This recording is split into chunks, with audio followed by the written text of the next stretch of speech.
funny little walk before she starts. Absolutely, and I'll be very interested to see when she opens her mouth if she's got rid of her milk teeth, to see if she is 16.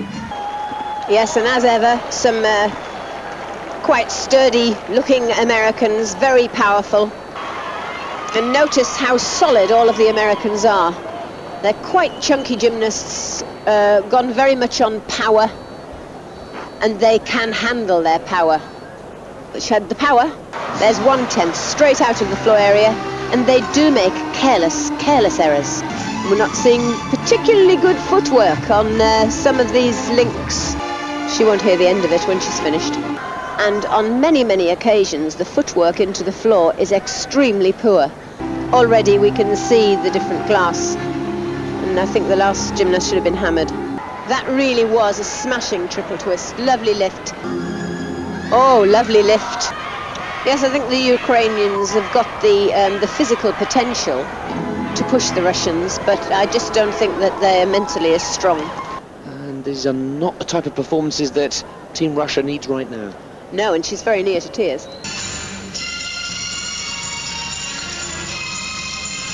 Rather a lot of flapping around, actually.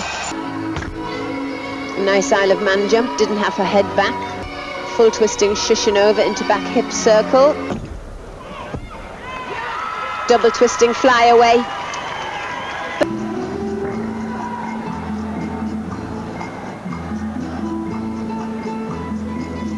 Unusually tall for a gymnast, and all of her routines are choreographed to suit her leg length.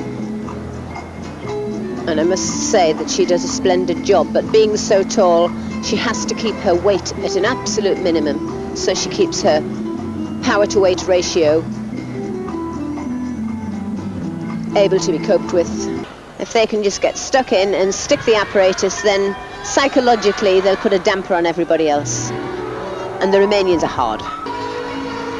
This exercise should give many gymnasts hope throughout the world, because here we're seeing not extreme talent. She is a woman in action on the floor, and this is where she can represent herself best. And as I say, not necessarily a girl built for the sport, but somebody who mentally is tuned into the sport. Yes, I think half of that is that there is more of her because she is that much taller and beautifully linear. She's just so cool, I can't believe it.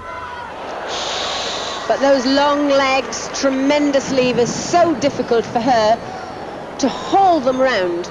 Yes, and you see, I think the Russians know that they know that Korkina is a weak vaulter. She'll be up there as the 5th on vault, and Arkayev should have 4 good vaulters, so her score should not matter too much.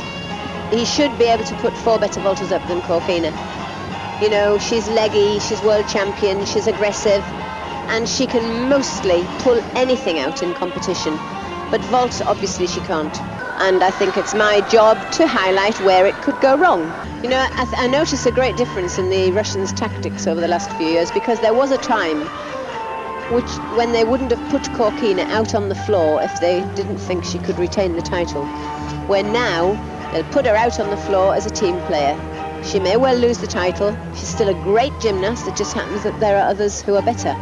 But at one time, they would not admit to that type of defeat and should have been left at home.